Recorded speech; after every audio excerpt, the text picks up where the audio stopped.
Greetings, everybody. Sorry about that unfortunate transition, but welcome everybody to. I mean, Yeah, go ahead. We should just watch the lecture. Yeah, we should. I mean, we should just watch the lecture and then that's a great way to start your Sunday. And then the Q&A and then leave. I agree. And if had we planned on it, I would happily, but out of respect to our special guest. Oh, sorry. Clau is in the building, but let me just say, welcome everybody to. I guess this will be episode 1 of Real Footballs Are Around. I don't even know if we agreed on that, but Claudia O'Brien is here. Daniel is here. We expect everybody else to join us. I guess whenever they finish whatever it is they're doing, and of course, happy birthday to Kwame Ture. Please like, share, subscribe, put this in your socials, invite others to join you, and welcome. How are you both doing? Claudia, good to see you. Right on, ready for the revolution. Peace, yeah. Peace. The autobiography Peniel Joseph ignored entirely. That's hilarious. No, right on. Clau. No, I'm good. I'm good. I'm good. I'm back in Lima now. So I was in New York for a moment, and now I'm back in the global South. Well, I guess, congratulations. Welcome. Hold on. Mutanda, Robert, welcome. Good morning. Good morning. Can y'all hear me all right? Yep. Perfect. Good morning. Morning. So we don't have, any official plan. We were just, saluting Kwame Ture briefly for his birthday that is today, and congratulating Claudia making it safely out of I got hung up on some inappropriate, terrible joke about self-deportation, but we'll see what it looks like when I go back. Right. Leaving is not the problem. Going back is. Right. So but Mutanda, Robert, welcome. I know we only have Claudia for somewhat of a limited period of time, so I know we want to get to at some point the BAP statement on FIFA, and then Claudia says she can hang out for at least some period of time and rap with us. But other than that, I don't, I have not much of a plan. I did read, Daniel, your article that you're keep that same energy, and I do like your writing. I put the links to everything I think I've already got in the show description, including to the BAP statement, other information about the petition to sign, all the links to learn more about my colleagues on screen here, and including this piece from a couple years ago by Daniel about the politics of World Cups and sports washing and Dr. King's manipulation. I loved all of that. So, all right. So how do you all want to proceed? What do you want to do? What should we do first? How should we go? I say we start with the guests. So let's read the statement. I think that would be. Yeah. All right. I will. Give me a second here and pull up the statement, and we can start there and invite again others to check it out and sign the petition as well. Let's see, this should work here, right? Yeah, perfect. FIFA and IOC must ban the United States and Israel from hosting or participating in international sporting events. So yeah, Claudia, what should we know about this? And let me see if I can fix our little setup here while you get us started. Of course. Yeah. So the North-South Project for People-Centered Human Rights is a project of BAP, right? Black Lions for Peace. Ajamo Baraka is the director of the project, and I've been working with him the past few months, sort of supporting some of the things that we've been doing. For example, we went to Ecuador for the elections and participated in we were invited by Movimiento Afrodescendiente Nacional Ecuatoriano, National Afro-Ecuadorian movement. And so one of the leading organizations in Ecuador, African organizations, and we participated in the elections there, saw really alarming. I've never seen somewhere so militarized for an election, particularly in the poor and working class neighborhoods of Guayaquil. And we went specifically to the places where there was a, large amount of African voters, the majority of them heavily militarized. So all that to say, the project has been doing quite a lot of work in the region, but throughout. And this next, this next work that we're doing is calling on FIFA and the International Olympic Committee to one, move the games from the U.S., because aside from the U.S. Bankrolling and supporting for the past almost 2 years now a live stream genocide, and now also including, aggression against Iran. They have, and we've seen this, throughout, particularly in LA, but throughout the country, how ICE agents, and not just ICE agents, but police departments that cooperate with them, and different levels of law enforcement that are cooperating in these kidnappings, essentially.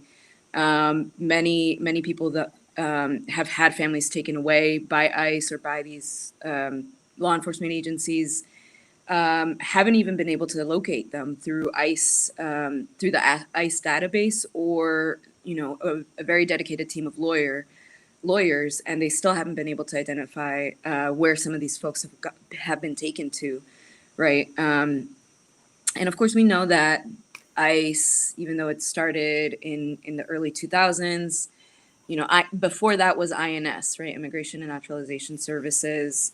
And in the 90s, and we talk about this pretty often, right? In the 90s, what does Erica say? That 90s are severely understudied. But Bill Clinton, not long after the crime bill, then also pushed for IRERA, which was I forget exactly the what it stands for, but Immigration and Responsibility Act, something like that, where it essentially took any sort of deportable crimes from 3 to dozens, right? So, and it was backtracked, right? So if you ever had any misdemeanor and that was, all good and taken care of, you still are deportable for a crime. So similar to the skyrocketing of Black and African people in privatized jails, similarly with ICE, well, at that point INS, and then it becomes ICE during the Bush administration, and then Obama really takes it up a notch, and that's how he becomes sort of the deporter in chief, right? Deporting more than 3 million people in just the first term alone. So we see that this is not just one party, right? It's both parties of the duopoly. It's the U.S. imperialist capitalist system that, one, engages in imperialism all throughout the world, right? Coups in the global south. I myself am from Peru, right? And my family moved here after a US-backed coup in the 90s of Alberto Fujimori, right? And my Barrio Saltos, became one of the sites of a massacre, huge massacre, including the killing of an 8-year-old boy who was my neighbor and one of my brother's friends. So this is something that's not, it's not just theory, although sure. But this is something that's very, people are being pushed around all over the world, right? Exploitable labor. We're in a pool of exploitable labor. So the U.S. goes into, engages in imperialism throughout the world, forces this migration. Then once people are here, are become a pool of exploitable labor, which capitalists need, and then now are being are vulnerable and are being hunted down and taken from their communities. We do see that there are people and organizations and coalitions that are forming that are fighting back against these things, but of course it's still very much ongoing. So this petition is one, I guess, avenue that we can take to really show that, and we also know, right, the beautiful game, right? People from all over the world want to come see the World Cup, but is it really safe for them, right? In this moment of severe, repression and hunting people down, essentially, right? Actually, the club World Cup right now, I know some friends that haven't been able to go, or they're going, but they're bringing their passport and their visa because ICE agents are out in the game there. So yeah, this is a petition to get to one, FIFA and IOC. When it was about Russia, we're very much on board with immediately getting them out, right? But when it comes to the U.S. or Israel, mum's the word.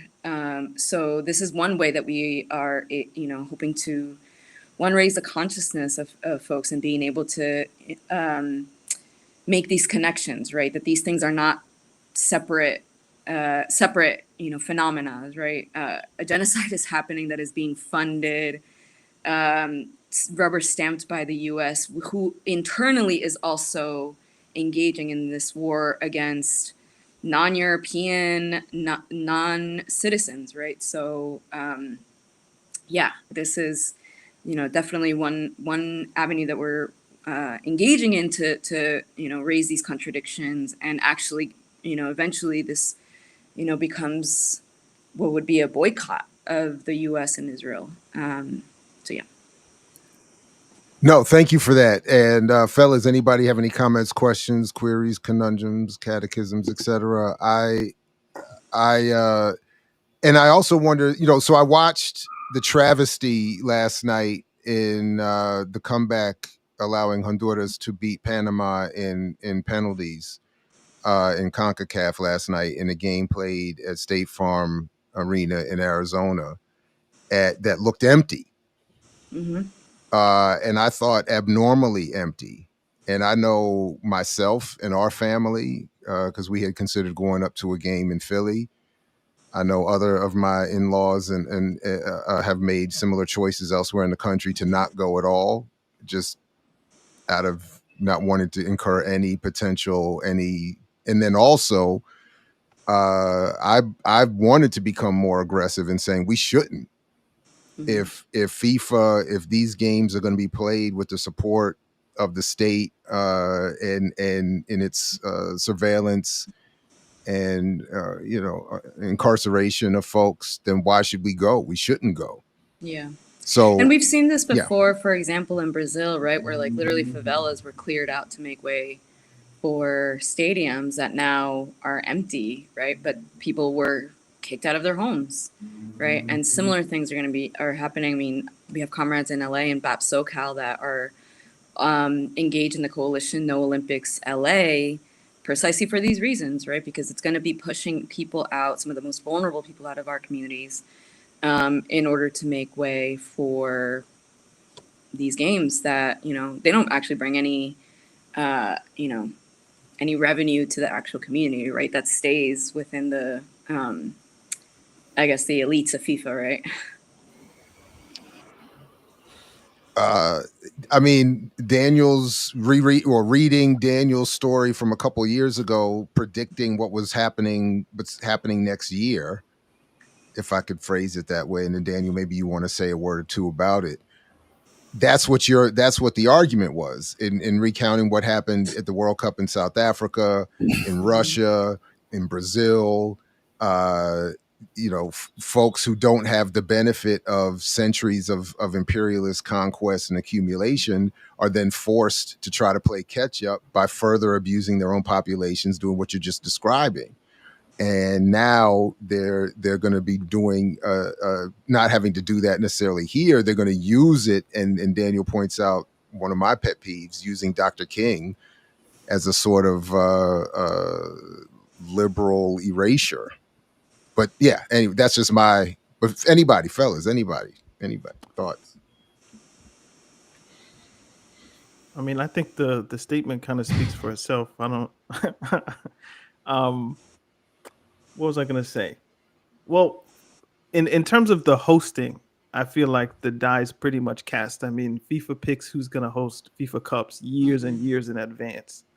Yeah. So I think it was in 2018 that Canada, United States, and Mexico were chosen to be the host for this. So the idea that FIFA's gonna read a statement and be like, okay, yeah, we're gonna go put it in England or some other colonial power, which would be the only other place that like you can have a quick turnaround. I mean, it's not that much better. That being said, the participation piece. I mean, if there was a large enough upcry, perhaps like I mean, the piece rightly points out what happened with Russia, how they were effectively banned from many competitions because of what was deemed an illegal invasion of the Ukraine. So you could probably get some groundswell of support if it was there to make sure Israel wouldn't participate if they qualified, which they probably won't. Whether or not you could drum up enough people to get rid of the United States, I mean, I'd be here for it, but I don't know about that. But like, I think using the World Cup and any international competition to kind of point to what needs to be pointed at, I think is on point. So.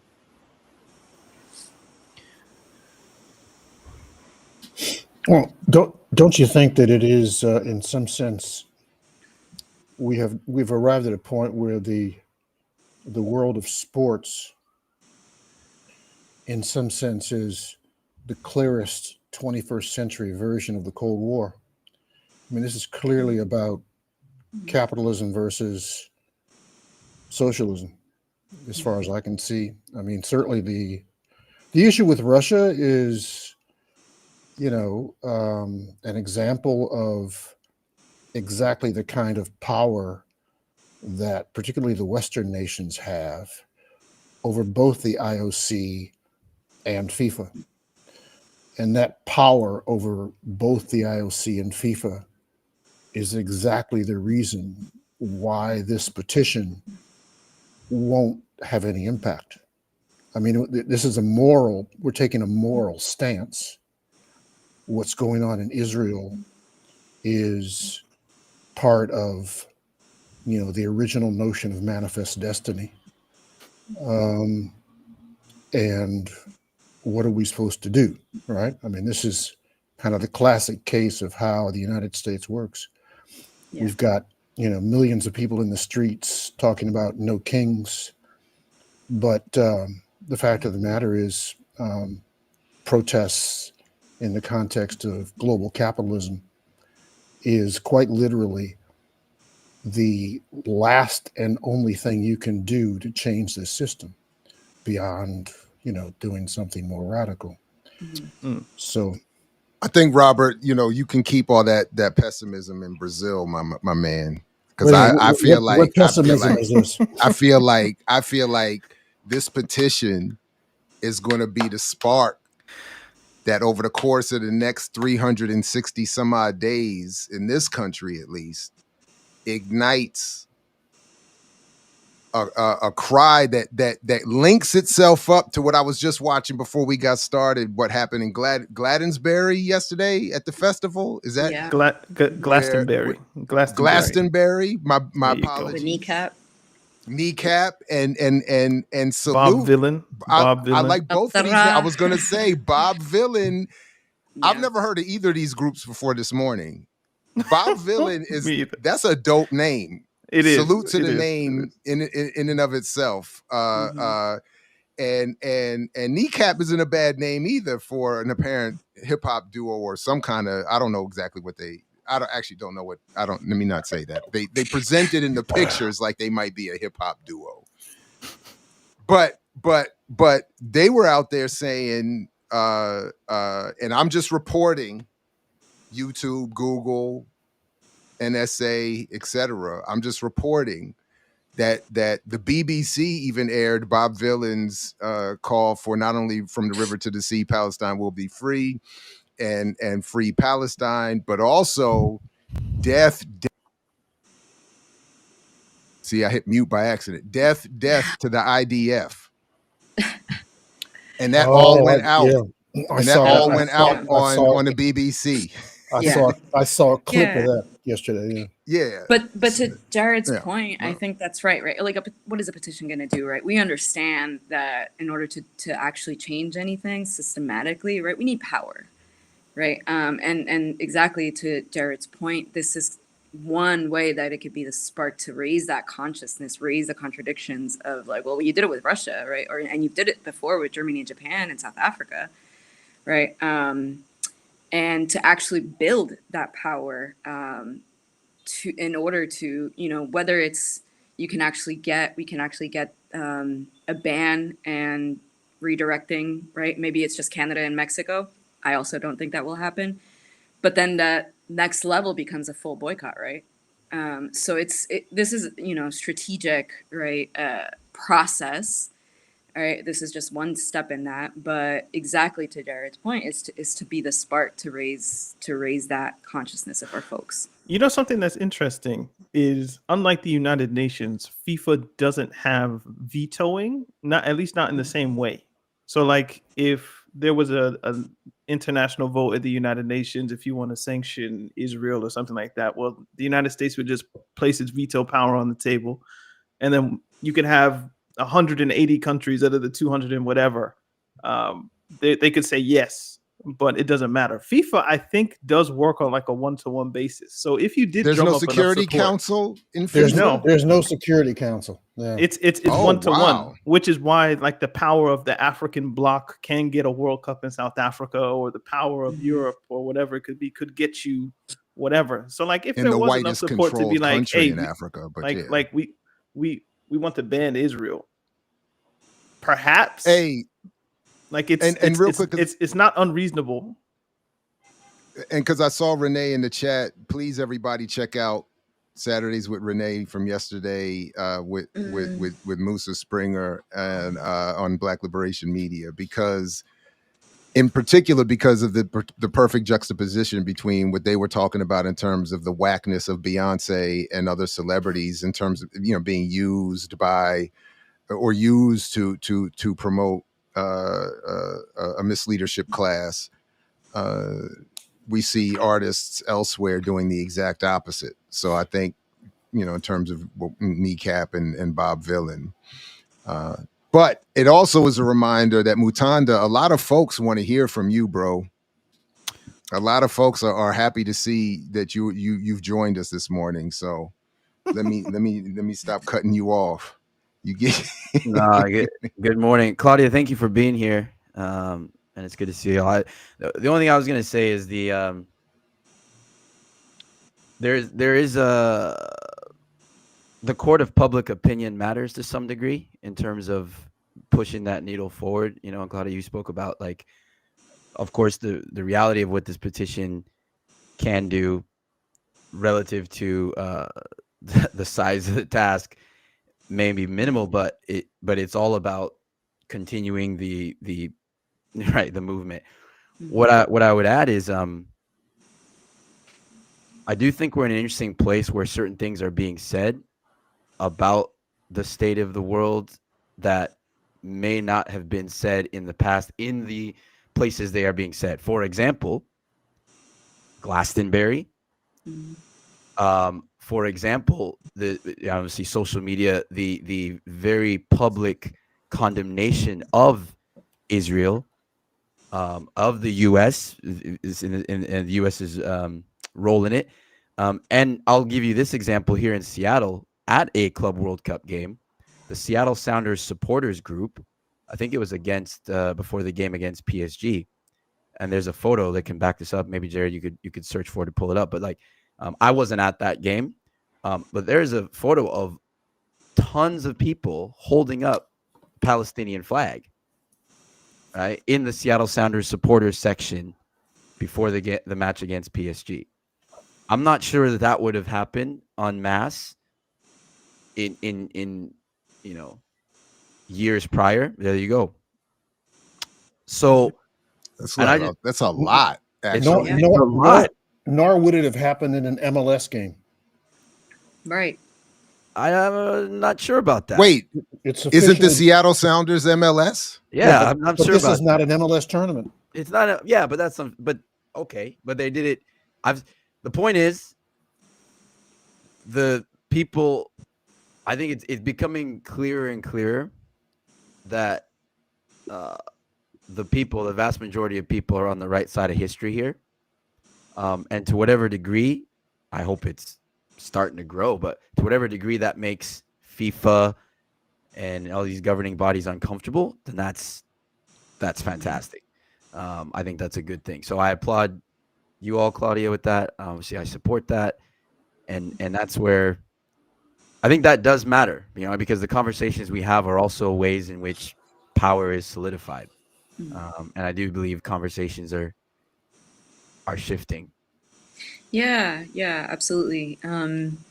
Not specifically around Palestine, but the LA Dodgers and their fans have been really pushing for them to say something about these raids and the heavy militarized repression in LA.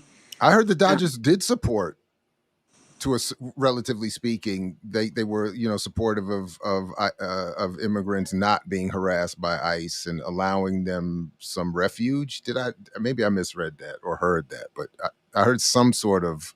Yeah, they like put like we support our fans or whatever. But I Okay. also think that they I saw something about anyone wearing, they weren't letting people go in with any sort of like fuck ICE or anything or any signs that were against that. They weren't letting them enter.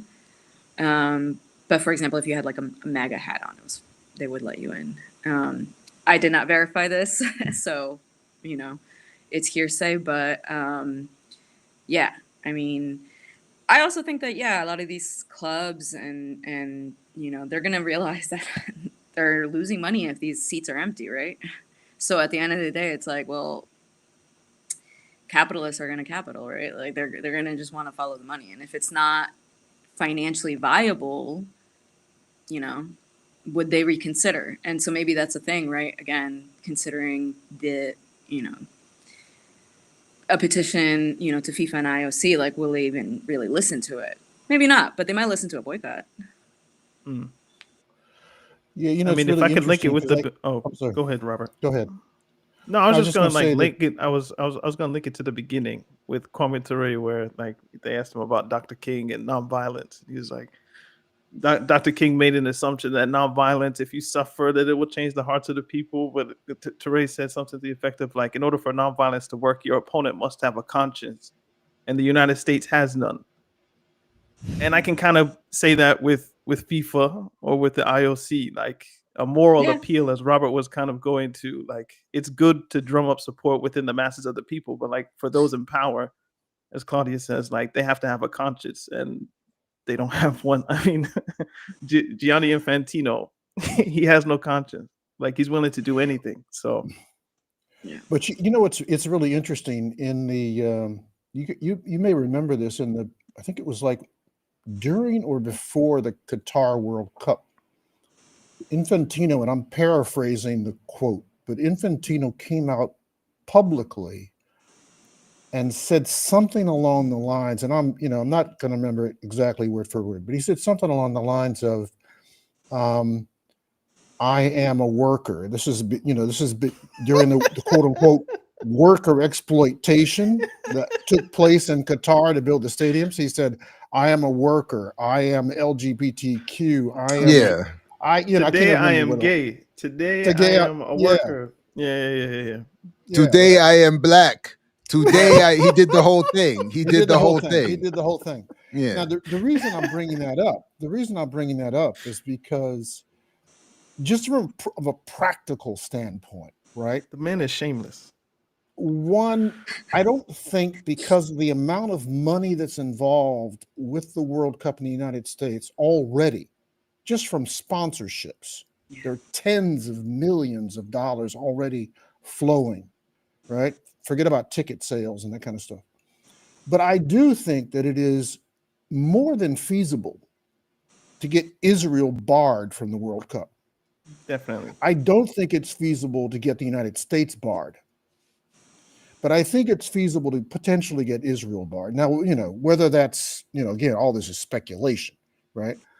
But if you look at, where potential movements from the street could have an impact, there's no question that in the course of a year, theoretically, you could drum up enough support to literally impact the games in 2026. That's very possible. I could be wrong, that but I think that's possible. I agreed. But you know what's funny? It's not even a pivot, but just to make the point about Israel being barred, there's a problem, and the problem is They suck. obviously they're. Yeah, I was just gonna say they're prominent. They're prominent because of who they are and that they're still competing, but they're not good enough to actually move the needle to actually be considered to even be at the tournament next year. So it's not that like they're not going to be there. And then, but on the other hand, it's all symbolic. But do you know who was good enough to perhaps qualify, but then they got shafted? Was Palestine? Yeah, I was just going to say though that this is what's sneaky about this is Palestinians have been competing. Palestine was competing. Yep. And what happened in that last match is an absolute travesty. Break it down real quick. Catch people up. What happened? Tell us. So what happened is Palestine was playing, was it Oman? Yeah. Who they playing? Yeah. I think so. So the Iranian referee, by the way. Palestine, they just there are many reasons this was a travesty. Palestine had to win the game in order to make it to the next round of World Cup qualifying, right? Winning this game wasn't going to automatically give them a World Cup spot, but it was going to move them on to the next round. They could not tie the game. They're leading 1-0. And then it's, I think, the 93rd minute. It was like towards the end of the game. And they call a penalty kick against them. And when you review it, you're like, doesn't even take a long review. I don't know if VAR even got involved, because this is the other thing is there is technology in place to fix these kinds of errors. It was an error. It was an absolute joke of a call. It never should have been called, but it was, and they got knocked out. That's unbelievable. The man literally trips over his own feet. There's minimal, if any, contact from the defender. And in that case, too, the defender's never getting the ball. Like, the goalkeeper's getting to the ball. Like, just talking purely football, there's no way this is a penalty kick. But this is why Palestine won't be at the World Cup. Yeah. Or one of the reasons. Now, and adding to that, in terms of this is what I mean about the power of also the symbols. Because FIFA is also it is making them uncomfortable how much the symbols are there, even if they don't want them to be. Another case in point, and this was put in our chat, was there's a player from one of the Club World Cup teams whose entire social media or profile was scrubbed by the tournament. They didn't use his profile. I forget the brother's name. This was in the chat. Let me put it up real quick. Wow. That's crazy. By the way, everybody, please check the show description for all the links to everybody's information on the screen. The BAP statement we covered earlier. Please sign the petition condemning FIFA and the IOC's refusal to do what they've done in other instances regarding participation in their events. And please, I certainly don't do a good enough job, but if you check the links in the show description, you'll see the amount of actual expertise on screen here is I think pretty impressive, given, the way we sort of serendipitously impromptu kind of fell together to create this little collaboration. So you can find Daniel and Mutanda's podcast. You can find Robert's book and his own effort to save the sport here in the United States.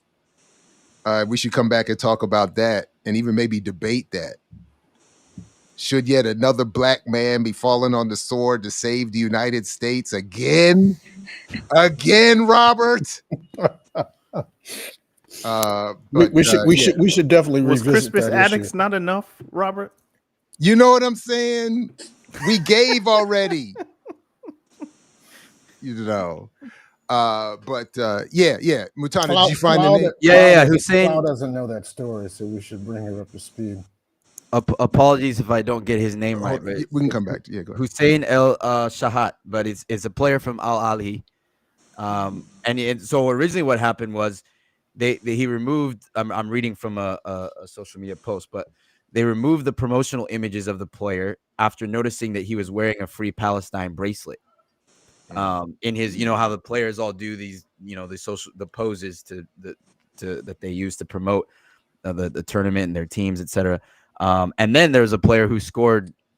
I think some people are aware of this, maybe, who scored goals and they just basically didn't acknowledge it. So case in point, or the point is, FIFA knows that where the public is on this, and they don't.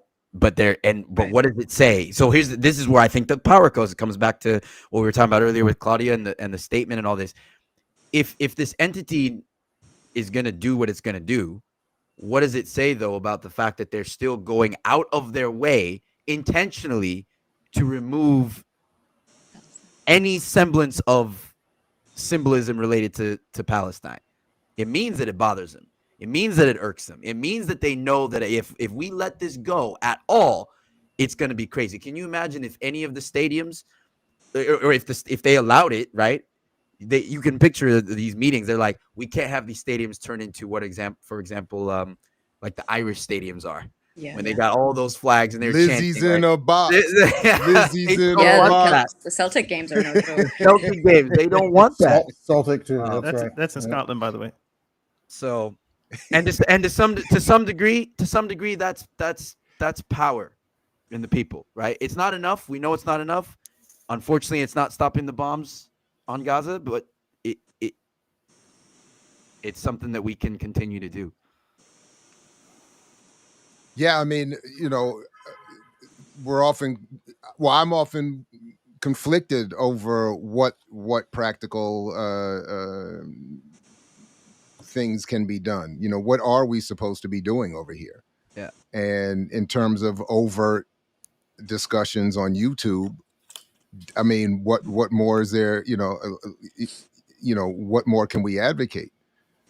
Sign some petitions, throw on some wristbands, say we support such and such, and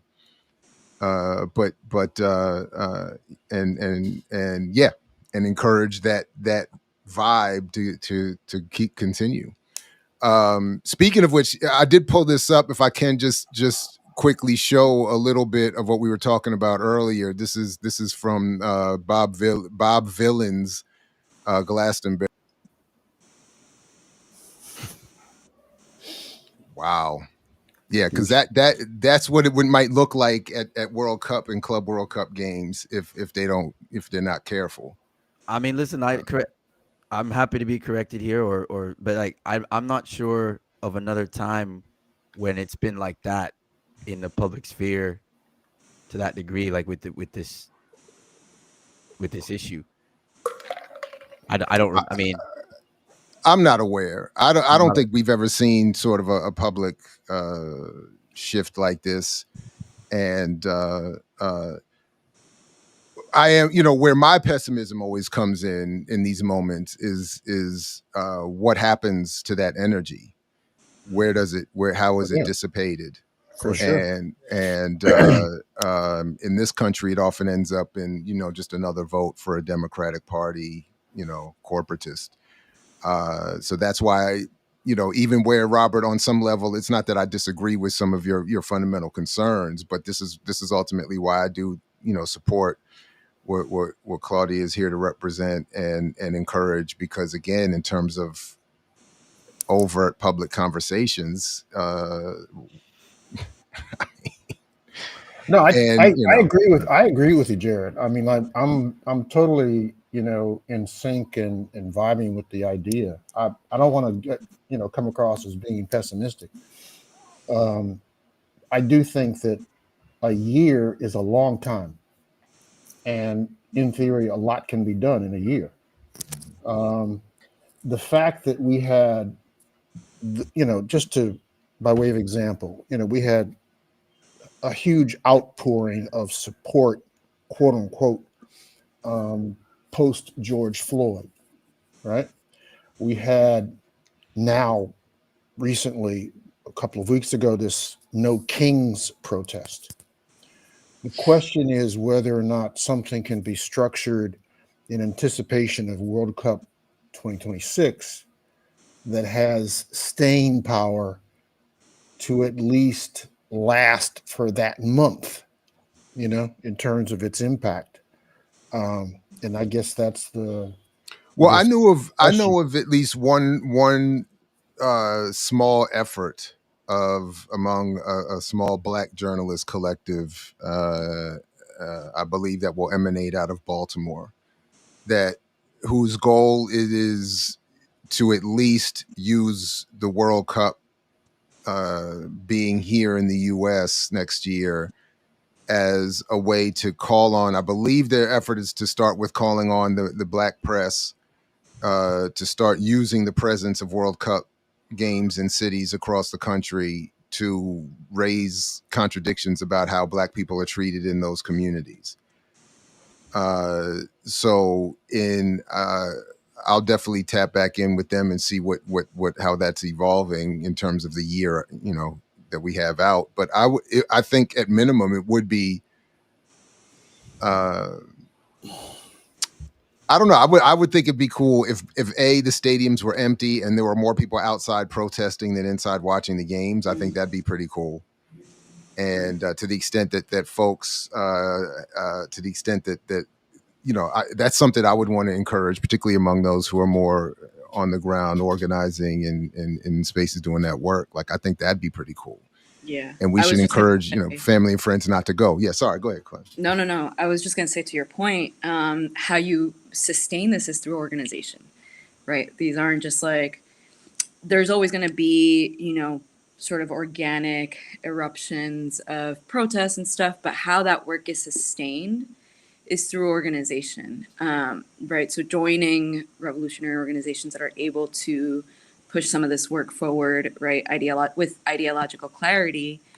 And then even just seeing, I think, and it's a good thing because she's a BAT member, right? But it also depends on what the set of objectives are.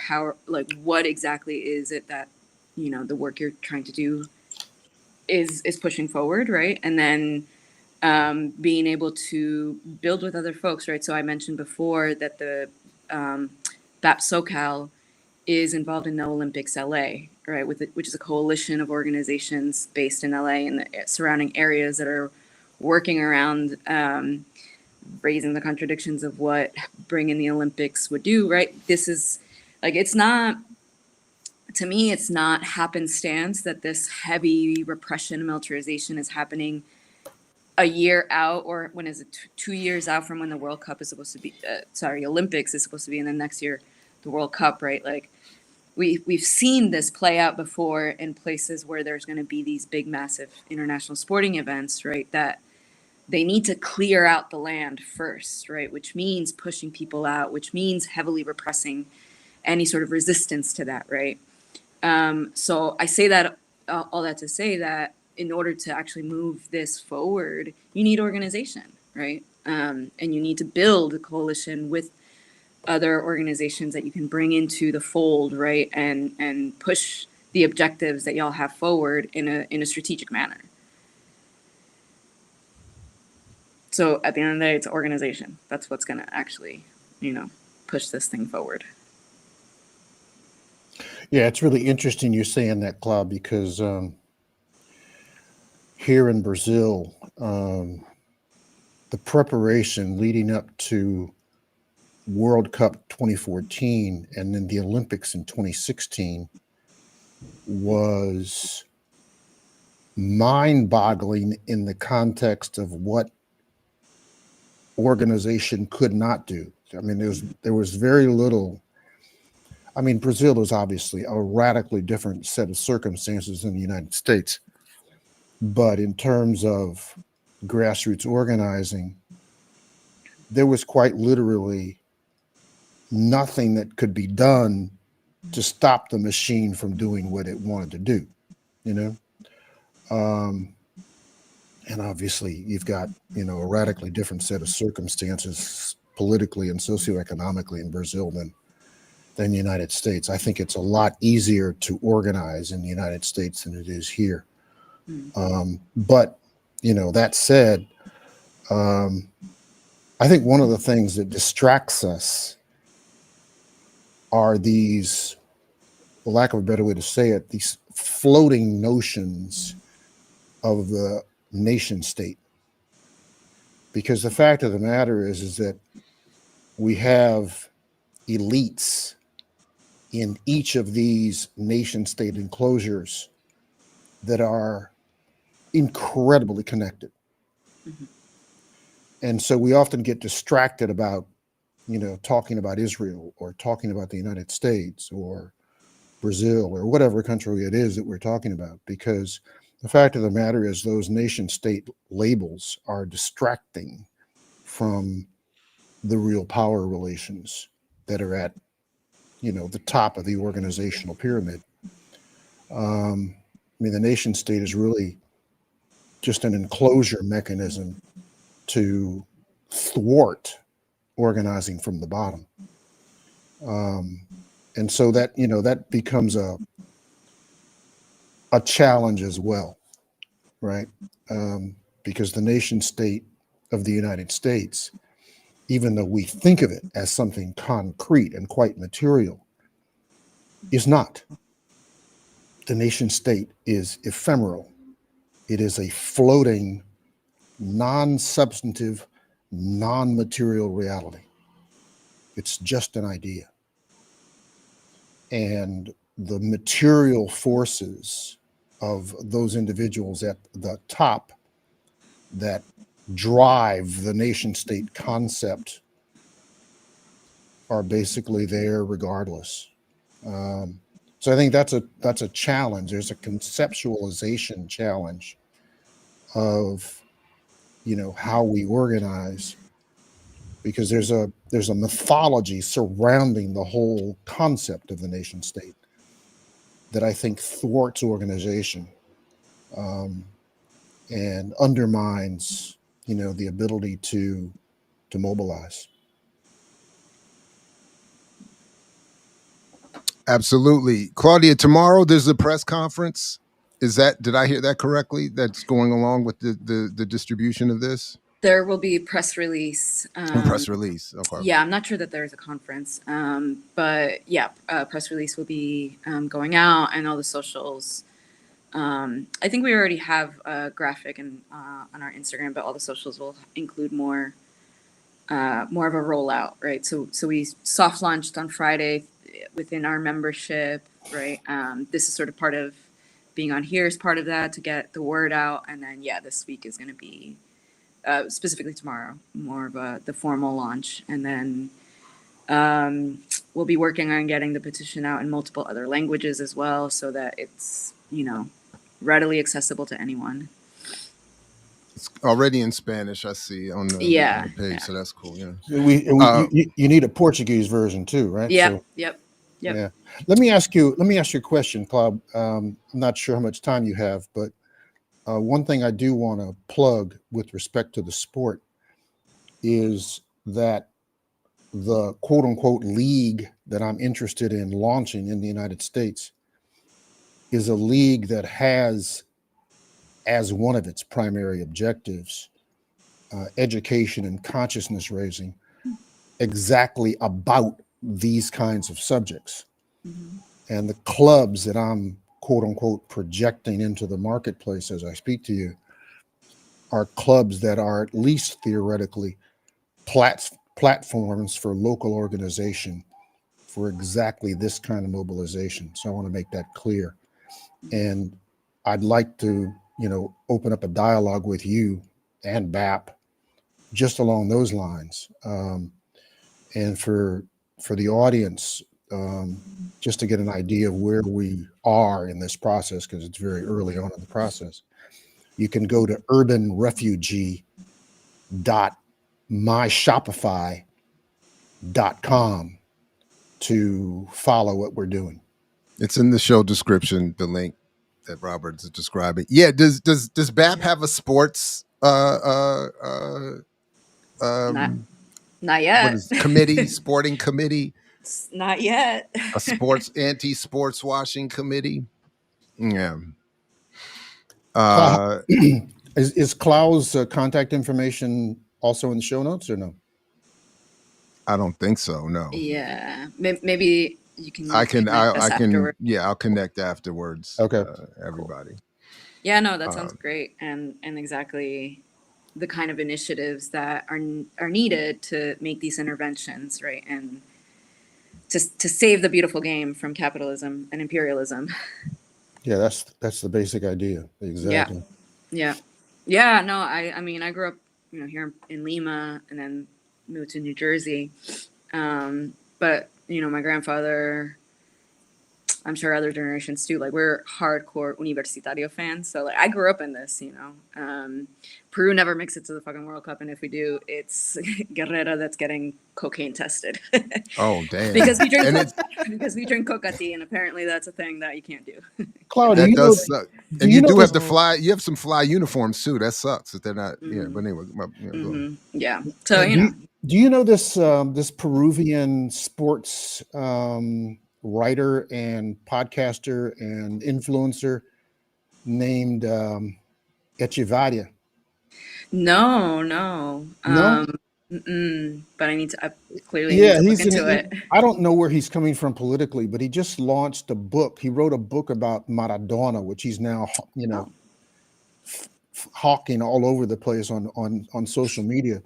I'll try to get his name to you. Yeah, please. Yeah, he's on all the. He used to be on ESPN. He's like a fairly big name. Yeah, I don't know where he is now in terms of what he's doing, because I think he might have left ESPN, but he's a big name in the firmament of sportscasters and influencers in the United States. Yeah, no, I would love to read up, and then because I mean, also there a lot of politically Peruvians that are in the spotlight tend to be very reactionary, certainly not revolutionary. So I'm curious about this Maradona book, because there's so much revolutionary history, right? I mean, like, considered Fidel his second father. Right? No, exactly. He's got Yeah. He's got Che tattooed on his arm. Literally. Yeah, I mean, so I'm just wondering, I don't know where he's coming from politically, to that's like a part of Maradona that you cannot exclude in a biography. Exactly. Right? That's essential Maradona, Well, we started off by referencing a very popular scholar here in the United States who claims to have written the definitive book on Kwame Ture without referencing the man's own autobiography. So it can be done. Don't underestimate. I mean, that I still can't get over how egregious that is. Like not one word of reference to that man's autobiography. Like it's absurd. But yeah, so watch out. It's nasty work to call it Stokely a life. That's just nasty. Stokely a life. That title, that's crazy work. Alone is just crazy work. What in the counterinsurgency is what that is. That is exactly. Unbelievable. Exactly. But I'm telling you, but he's the basis for all these Malcolm X Netflix series and documentaries. Like this guy, I'm telling you, these folks, it's scandalous. Right. But let me ask you a quick question, Jared, because I don't know whether you or anybody here on the online today has seen. Now, this is like over a year ago. I saw I think it was a 5 or 6 part series on the life and death of Malcolm X on Netflix. It was largely focused on the quote unquote cover up of his assassination. I thought, for a Netflix documentary, I thought that was decent. It was so Robert, I won't waste too much of our time this morning, but I have literally hours and hours and hours of content just I would love to see it. condemning that documentary, including. Is that the but one I'll where leave the it- like there's like this one dude following the case and who did what, and it's like a Yeah. who done it kind of thing? Yeah, it is kind of a whodunit. It's a whodunit where the reveal has been known for 20 years. So he revealed nothing. Then he was selected by the people making the documentary who themselves don't know anything about Malcolm. This is the same dude that praised recently the black father holding up his son at a Trump speech, saying that his son had overcome some disability to become a police officer or some secret something like that. And this dude who made this documentary is connecting this to statements Malcolm X made about the or that he bastardized about the value of the police or something. I mean, this dude is a complete. But I was just going to leave it in the words of Baba Zach Kondo, who was in that documentary, and he said he regrets this. He openly admitted, did Baba Kondo, to his credit, that he was mistaken in allowing himself to be in that documentary. It's an atrocious mess, but I've already taken up too much time. Yeah, it's super frustrating. But that's my point. And then people, and then people like Robert end up talking about it was decent. Well, let me tell you from my perspective, okay? It's not your fault, Robert. I'm in Brazil. I've been here for damn near 30 years, right? So, and I've always assumed that Malcolm X's assassination was orchestrated by the police and the FBI, right? In a sense, the conclusion of the movie simply confirmed that. And I think for most Americans who are terribly ignorant, I mean, the United States is the only country in the world where ignorance is a profession.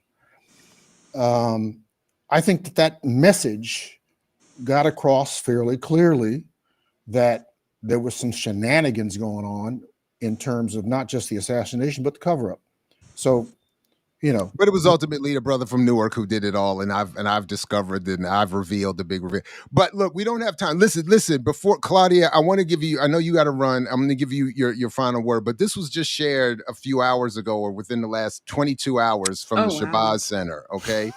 What is this? Okay, so they are now selling, to commemorate Malcolm's 100th birthday this year, they're now selling refurbished versions of this T-shirt that Spike Lee had initially put out with the movie. Oh, with the atrocious trash film. The American flag in the X is again the American crazy word. Wild. And now you can wild. get it from the Shabazz Center and help fund community programming, educational exhibits, and cultural preservation in Harlem. This limited edition Malcolm 100th birthday tee, designed by the official Spike Lee in collaboration with Michelle and this, I'm not sure, that is more than apparel. It's a legacy.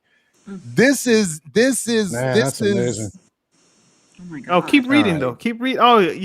Oh, okay. Hold on. All right, I got to keep reading. Okay. Yeah, all right. third, Hold on. Third graph. Because where the picture is taken is. Oh, right. Again, Thank too you. much. The original design was worn by Spike Lee on the set of his 1992 film Malcolm X, shot in Soweto, South Africa, a moment that connected Black liberation struggles across continents and generations.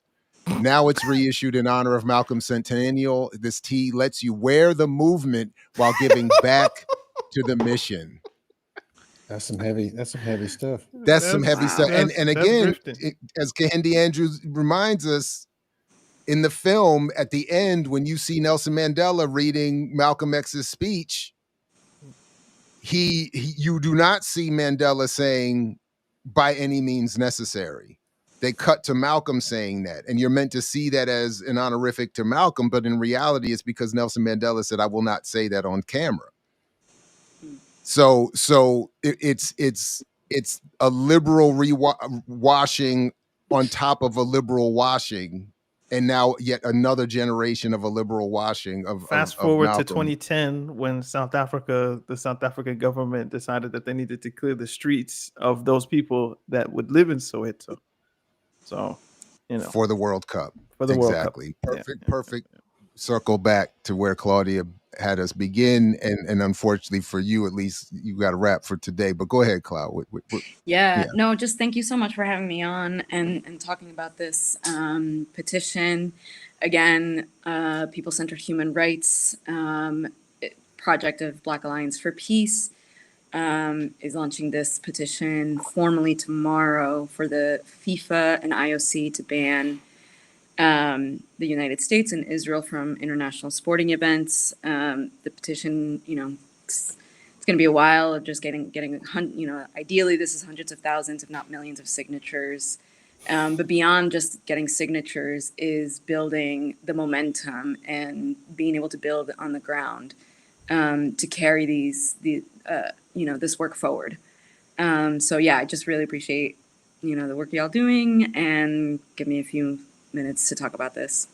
No, anytime. Thank you, and shout out to BAP, of course. And the link is in the show description, so folks, please sign it and spread it around.